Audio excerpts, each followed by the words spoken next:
மகிழ்ச்சியோடு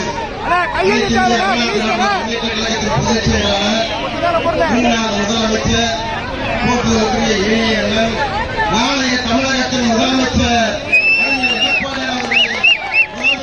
பணியிலே தமிழகம் முழுவதும் நடைபெற்றுக் கொண்டிருக்கிற இந்த தேர்தல் பிரச்சாரத்தை மதுரை மாவட்டத்தின் முதல் கட்டமாக இன்றைக்கு நட்சத்திர பேச்சாளர் திரைப்படத்திலே மக்கள் மத்தியில் நட்பெயர் பல்வேறு எதிர்கட்சிகள் பதிலளித்துக் கொண்டிருக்கிற அன்பிற்குரிய நட்சத்திர பேச்சாளர் அரவிந்தர் மதிப்பிற்குரிய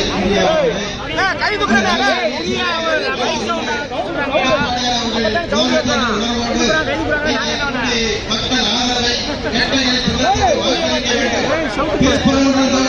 வெற்றியாக அதிமுக கோட்டை என்று அறிவிக்கிறார்கள். கூட்டணி கட்சியாக ஒத்துழைத்து மிகச் சிறப்பாக பணியாற்றிக் கொண்டிருக்கிற பாரதிய ஜனதா கட்சியின் பொறுப்பாளர்களே, எனக்கு 30,000 வாக்கு வித்தியாசத்தில் வெற்றி ஈட்ட செய்த வாக்காளர் பெருமக்கள் நீங்கள்.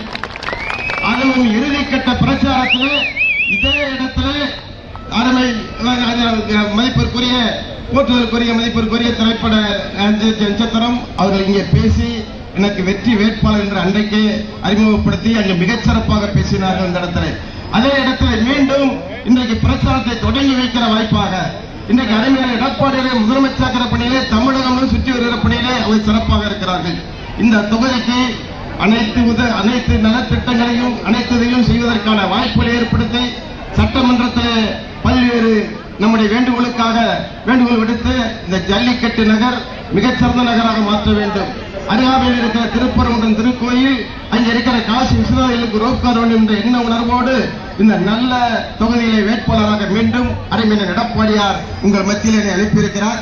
நிச்சயமாக உங்களுடைய ஆதரவோடு உங்களுடைய அன்போடு மிகப்பெரிய வெற்றி பெற்று அருமை அண்ணன் எடப்பாடியார் சொன்னதைப் போல தேர்தல் முடிந்து அண்ணன் முதலமைச்சர் ஆனவுடனே உங்கள் மத்தியிலாம் தினந்தோறும் இல்லந்தோறும் வந்து அங்கு குடும்பத்திற்கு 10,000 ரூபாய் ரொக்கமாக கூட்டத்திற்கு மிகச் சிறப்பாக ஏற்பாடு செய்த இனிய சகோதரர்கள் பகுதி கழக செயலாளர் முருகேசன் அவர்களே, அருமை சகோதரர் போற்றதற்குரிய இனிய சகோதரர் பகுதி செயலாளர் வழக்கறிஞர் ரமேஷ் அவர்களே, பகுதி செயலாளர் முத்துகிருஷ்ணன் அவர்களே, பகுதி செயலாளர் KP சரவணன் அவர்களே, வட்டக்கழக செயலாளர் ஜெயகல்யாணி, போற்றுள்ள கல்மேடு முருகன், அருமை சத்தியமூர்த்தி அவர்களே, கழக பொறுப்பாளர்கள் எம்ஜிஆர் மாவட்ட செயலாளர் மின் வசதியை முறைப்படுத்தி மிகச் சிறப்பாக செய்வதற்கு மாநகராட்சி மேயராக இருக்கும் போது இதே ஜல்லிக்கட்டு பகுதிக்கு அன்றைக்கு தீர்மானம் நிறைவேற்றி அரசு தலைவர் உருவாக்கிய தைரியத்தோடு மனதைரியத்தோடு சொல்கிறேன், இந்த பகுதியை தன்னிறைவு பெற்ற தொகுதியாக நிச்சயமாக நிறைவேற்றி காட்டுகிற இந்த ஊரில் உங்களுக்கு அழைத்து அனைத்து பொதுமக்களுக்கு நன்றியை சொல்லி அருமையான புரட்சித் தலைவர் எம்ஜிஆரின் சின்னமான புரட்சித் தலைவர் அம்மாவின் சின்னமான இரட்டை சின்னத்திலே வாக்களித்து அதிகமான வாக்கு வித்தியாசத்தில் இந்த வெற்றி பெற செய்ய வேண்டும் அன்போடு கேட்டு நன்றி கூறி விடைபெறுகிறேன். நன்றி, வணக்கம்.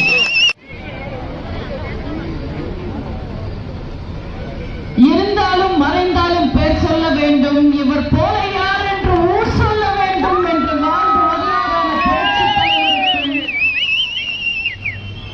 மக்களால் நான் மக்களுக்காகவே நான் வாழ்ந்து வந்தாரான புரட்சித் தலைவி அம்மா அவர்களுக்கும் என் முதல் வணக்கம்.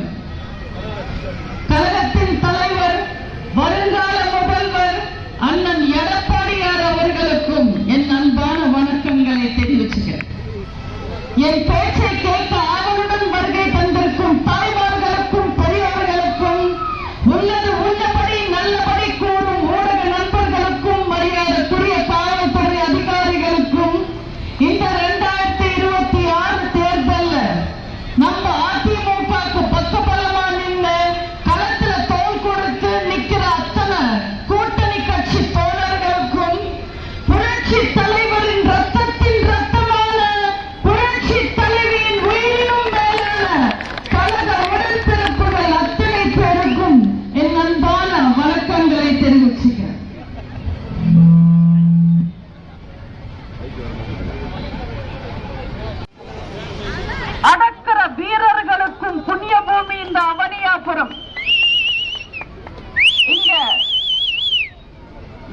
எதிர்த்து நிக்கிற காளைகளை அடக்க போற வீரர் தான் நம்ம அண்ணன் ராஜன் செல்லப்பா அவர்கள்.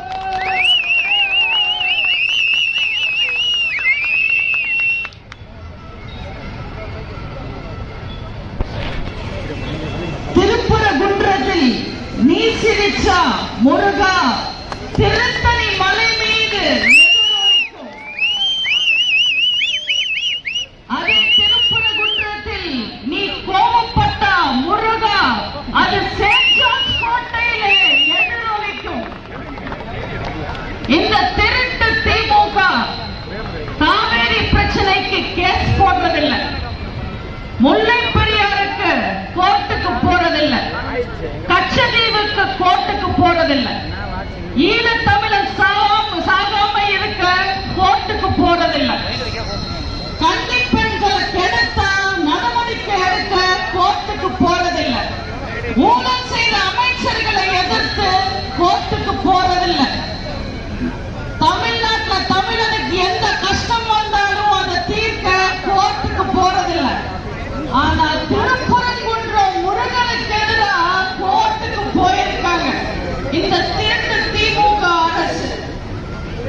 முருகன் பார்த்திருப்பாரு திமுகவை, கதிரவன் ஒளிய மறைக்கிறதுக்கு முயற்சி பண்ற இந்த திமுகவை நம்ம முருகனை ஒழிச்சிடுவாரு. சூரசம்ஹாரம் நம்பர் 1 முடிச்சிட்டு திருப்பரங்குன்றத்துக்கு வந்தார் முருகன். இன்னைக்கு இந்த தீயசக்தி திமுகவை சூரசம்ஹாரம் பார்ட் 2 எடுத்து மொத்தமாவே அழிச்சிடுவார். அந்த காலத்துல ராமருக்கு செருப்பு மாலை போட்டாங்க, அதுக்கு கடவுளே எம்ஜி ராமச்சந்திரன் உருவத்துல வந்து கருணாநிதிக்கு பாடம் சொல்லிக் கொடுத்தார். இப்போ இந்த முருகனுக்கு விளக்கேற்றுறதுக்கு தடுக்க பார்க்கிறாங்க. அதனால அந்த பழனி முருகனே நம்ம எடப்பாடி பழனிசாமி அண்ணன் உருவத்துல வந்து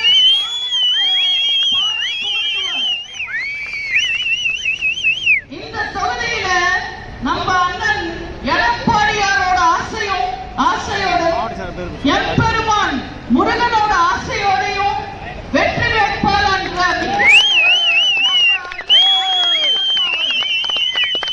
நம்ம அண்ணனுக்கு ஜெயிக்கிறது வழக்கம், எதிரில் நிற்கிறவங்களுக்கு தோல்விய பரிசா கொடுக்கிறது வழக்கம். மறுபடியும் ஜெயிக்கிறாருன்னா என்ன அர்த்தம்? அவர் அந்த ஊருக்கு செல்ல பிள்ளைன்னு அர்த்தம். சொல்ல தேவையில்லை, ஏன்னா இவர் மதுரை பெற்ற பிள்ளை.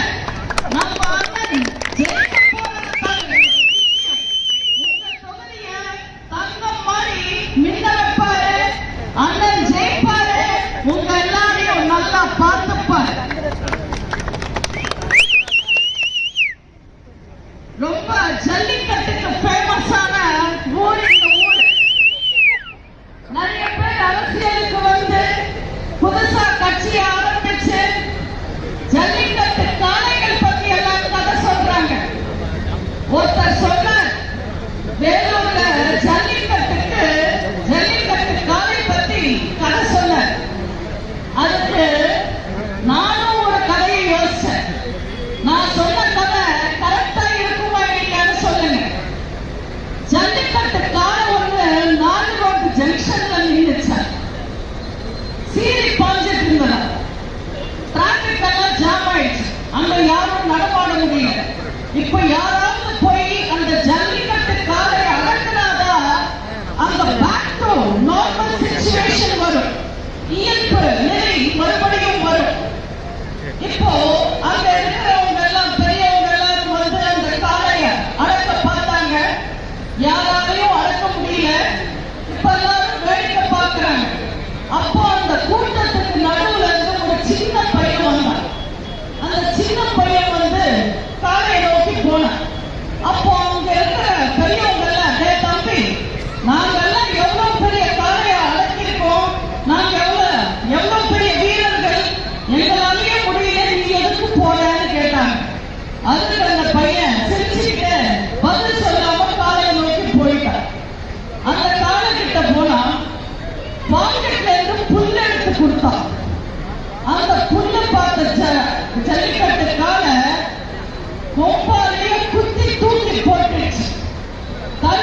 அதுக்கு இந்த ஜல்லிக்கட்டுக்காக ஏடா பொடி பையன ஜல்லிக்கட்டுக்காரக்கு எவராவது பாக்கெட்ல புல்லு கொண்டு வருவானான்னு கேட்போம்.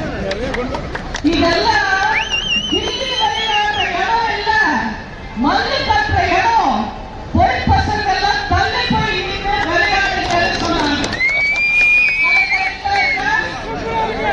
ஜல்லிக்கட்டுக்காரக்கு யாராவது பாக்கெட்ல புல்லு கொண்டு வருவாங்க. என்ன தெரியும் கூட தெரியாம நிறைய பேர் அரசியல்ல வந்து குட்டி கதையாக சொல்லிட்டு இருக்காங்க. அந்த பசங்கள் எல்லாம் கிள்ளி விளையாடுறதுக்காக தள்ளி போய் விளையாட சொல்றாங்க. படைகளில் தூங்கியவன் வெற்றி இழப்பான், பள்ளியில் தூங்கியவன் கல்வி இழப்பான், கடல்களில் தூங்கியவன் முதல் இழப்பான், கொண்ட கடமையில் தூங்கியவன் பொருள் இழப்பான்னு நம்ம புரட்சி தலைவர் நாடோடி மன்னன் படத்துல பாடிப்பார். ஆனா இன்னைக்கு அவர் பேரை சொல்லிட்டு அடுத்த எம்ஜிஆர் நான் தான் சொல்லி கட்சி ஆரம்பிக்கிற விஜய் எல்லாம் அவரை பார்க்க வந்து கண்ணூர்ல 41 பேர் நசிக்கு சேர்த்தா கூட வீட்டை விட்டு 10 நாள் வெளியில வந்தாங்க. 10 நாள் பண்ணை வீட்டையே படுத்து தூங்கிட்டு இருந்தார். கட்டுக்கடங்காத கூட்டம், மக்கள் நசுக்கி சாகுறாங்க, சீக்கிரமா வாங்கன்னு சொன்னதுக்கு அப்புறம் கூட வராம கேரவான்ல படுத்து தூங்கிட்டு 7 மணி நேரம் லேட்டா வர அவர் சொல்லி கொடுப்பாங்க. கூட இருக்கிறவங்க அப்படி சேர்க்க சரியில்லை. வரைக்கும் சரக்கு பாட்டில தூக்கிட்டு வந்து தராங்க. அவங்களோட சேர்க்கை எப்படி இருக்குன்னு பாருங்க. அவங்க எல்லாம் உருப்பிடுவாங்களா? இவங்களுக்கு அரசியல்ல இன்னும் ஏபிசிடி கூட கத்துக்கல. இவங்க அரசியல் பண்றதுக்காக வந்திருக்காங்க. இவங்களை தூக்கி பக்கத்துல போட்டா இன்னொருத்தர் இருக்காரு, இன்னொரு பொடி பையன் அடுத்த முதல்வர் நான் தான் சொல்லி சுத்திட்டு இருக்காரு.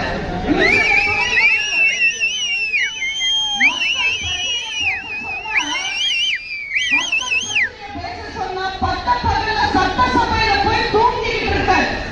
தமிழ்நாட்டுல சட்டம் ஒழுங்கு சரியில்லாம மக்கள் துக்கப்பட்டு இருக்கும் போது இவங்க எல்லாம் தூங்கிட்டு இருக்காங்க, தூக்க கலக்கத்துல இருக்காங்க. இவங்க எல்லாம் ஜெயிச்சு சென்ட் ஜார்ஜ் கோட்டைக்கு போனா கொள்கை சட்டம் கேட்காது, புரட்ட சட்டம் மட்டும்தான் கேட்கும்.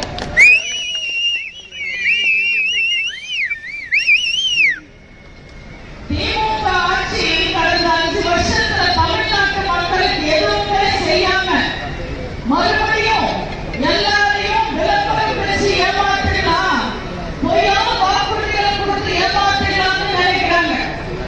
போன தேர்தல்ல சொன்னாங்க விடியல் தருவோம்னு சொன்னாங்க. விடியல் வந்துருச்சா? உங்க வாக்கு கிடைச்சிருச்சா? விடியல் தருவோம்னு சொல்லி ஏமாற்ற ஸ்டாலின் இந்த மாதிரி விளம்பரம் தராரு.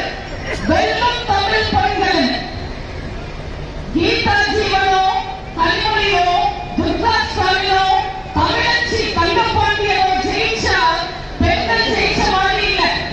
தமிழ்நாட்டில் வாழ்ந்த பெண்கள் ஜெயிச்சாதான் பெண்கள் ஜெயிச்ச மாதிரி. இன்னைக்கு தமிழ்நாட்டில் பெண்களோட நிலைமை என்ன?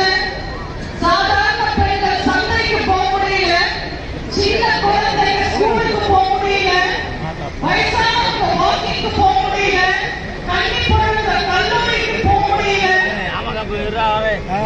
குடும்ப பெண்கள் கோவிலுக்கு போக முடியல, அப்பா அம்மா கூடயோ காதலன் கூடயோ கணவன் கூடயோ சுதந்திரமா நடமாடவே முடியல. இப்போ எல்லாம் ஒரு பொண்ணு வீட்டை விட்டு போனா அந்த பொண்ணு நேரத்தோட வருவாளா யாரும் கவலைப்படுறதில்ல, மானத்தோட வருவாளா உயிரோட வருவாளான்னு கவலைப்பட்டு இருக்காங்க. திரைப்பட பக்கம் எல்லாம் தமிழ் பெண்களுக்கு எத்தனையோ அநியாயங்கள் நடக்குது, பெண்களுக்கு எதிராக எத்தனையோ குற்றங்கள், பெண்களுக்கு எதிரான குற்றங்கள் விலைவாசி விட அதிகமா உயர்ந்திருக்கு. இன்னைக்கு திமுக ஆட்சியில இருக்கிறதா அது தமிழ்நாட்டு பெண்கள் போட்ட பிச்சை. தமிழ்நாட்டு பெண்கள் போட்ட பிச்சைகள் தான் இன்னைக்கு திமுக ஆட்சியில இருக்கு. பெண்களை ஏமாத்தினா போதும் மறுபடியும் ஆட்சிக்கு வந்துடலாம்னு நினைக்கிறார் ஸ்டாலின்.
என் பின்னாடி இருக்கிறவர் திமுக தேர்தல் அறிக்கை தயார் பண்ணவன் அவரோட வாயில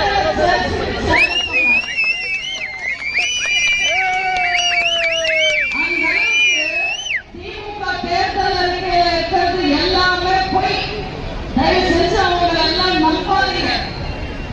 இந்த முறை 1000 ரூபாய் காசு தருவாங்க கூட சொல்ல, வெறும் பேப்பர்ல டோக்கன் தரேன்னு சொல்லியிருக்காரு ஸ்டாலின். 8000 ரூபாய்க்கு டோக்கன் தருவாரு. அந்த 8000 ரூபாய் வச்சுட்டு தமிழ்நாட்டு பெண்கள் TV, fridge, AC, washing machine, mixie, grinder எல்லாமே வாங்கிக்கலாமா? நீங்களே சொல்லுங்க, 8000 ரூபாய்க்கு இதெல்லாம் வருமா? டோக்கன் கொடுத்தா வருமா? திமுக கொடுக்கிற டோக்கன் எல்லாம் எப்படி தெரியுமா? இந்த ஆடி தள்ளுபடிக்கு துணி கடையை தருவாங்க டோக்கன். அந்த மாதிரி டோக்கன் மேல பட்டையா 8000 எழுதுவாங்க, கீழே பொடியா எழுதிருப்பாங்க. நீங்க 50,000 ரூபாய்க்கு வாங்கினா இந்த 8000 ரூபாய் கூப்பன் செல்லும். 2031 வரைக்கும் திமுக ஆட்சியில இருந்தா இந்த 8000 ரூபாய் செல்லும். இந்த டோக்கன் சாயாம போயிருந்தா, சாய போகாம இருந்தா, கிழியாம இருந்தா, நீங்க மடிச்சு வைக்காம இருந்தா இந்த டோக்கன் செல்லும். மக்கள் ஏமாற்றுவாங்க.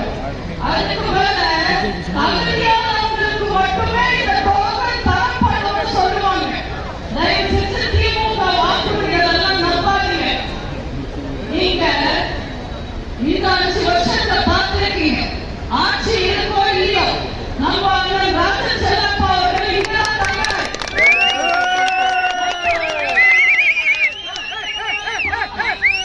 நிச்சயமா இப்போ ஆட்சிக்கு வரப்போறது அதிமுக தான்.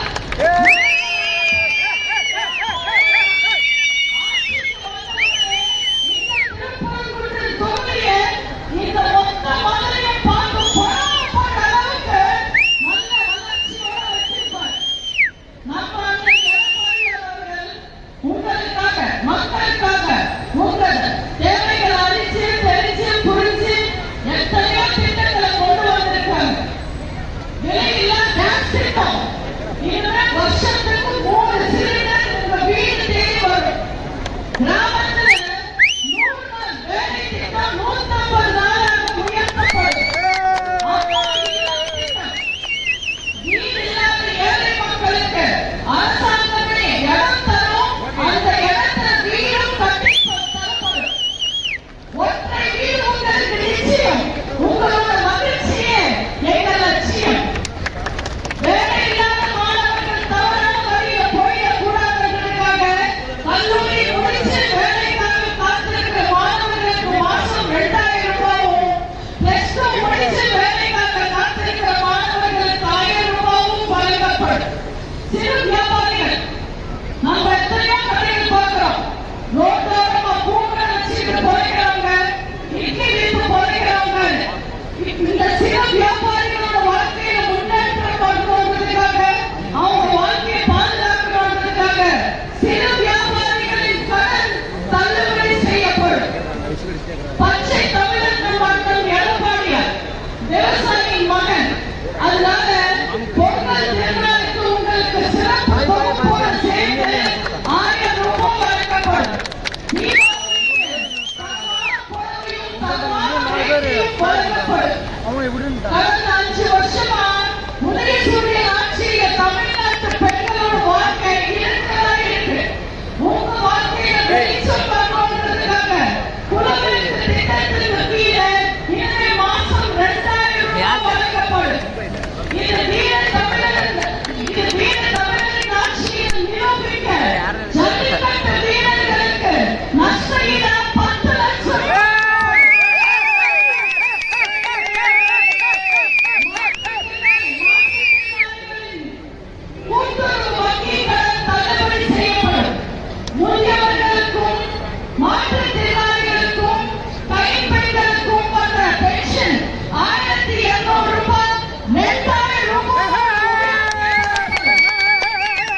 மாத்தி ஓட்டு போட்டீங்கன்னா நிறைய விஷயங்களை இழந்துருவீங்க. தயவு செஞ்சு தமிழ்நாட்டை காப்பாற்றுறதுக்காக வந்து இருக்கிற இந்த தேர்தல்ல உங்களுக்கே தெரியும் 5 வருஷத்துல என்ன நிலைமை. படிக்க வேண்டிய பசங்க எல்லாம் பட்டாளத்தியோட சுத்துறாங்க. நம்ம ஊர்ல எல்லாம் கூட கடல் மிட்டாய் விற்கிற மாதிரி கஞ்சா விற்கிறாங்க. இளைஞர்கள் எல்லாரும் தவறான பாதையில போய்கிட்டு இருக்காங்க. நேற்று பிறந்த குழந்தைக்கு பாதுகாப்பு இல்லை. பல்லு போன பாட்டிக்கும் பாதுகாப்பு இல்லை. பெண்களுக்கு அத்தனை கொடூரமான விஷயங்கள் இந்த 5 வருஷத்துல நடந்திருக்கு. 25,000 போக்சோ கேஸ் பதிவாயிருக்கு. போக்சோ கேஸ்ல எல்லாம் தெரியுமா? போக்சோ கேஸ்ல 18 வயசுக்கு கீழே இருக்கிற பொண்ணுங்களுக்கு நடக்கிற வன்கொடுமைக்கு பேர் அந்த கேஸுக்கு பேர் போக்சோ. 18 வயசுக்கு கீழே இருக்கிற பொண்ணுங்களுக்கு நடந்த கொடுமைகள் மட்டுமே 25,000 கேஸ் இந்த 5 வருஷத்துல. 2000 ரேப் கேஸ் பதிவாயிருக்கு. அதாவது தைரியமா போலீஸ் ஸ்டேஷனுக்கு வந்து கம்ப்ளைண்ட் கொடுத்து 16 கேஸ் மட்டுமே இதுல இருக்கு. நம்ம ஊர்ல நடந்தா ஒண்ணு, பக்கத்து ஊர்ல நடந்தா ஒண்ணா? பக்கத்து ஊருக்கு வர கஷ்டம் நாளைக்கு நம்ம ஊருக்கு வராது. தயவு செஞ்சு பெண்களை காப்பாற்றுறதுக்காக, பெண்களோட உரிமைகளை காப்பாற்றுறதுக்காக, இளைஞர்களுக்கு நல்ல எதிர்காலம் வரணுன்றதுக்காக தயவு செஞ்சு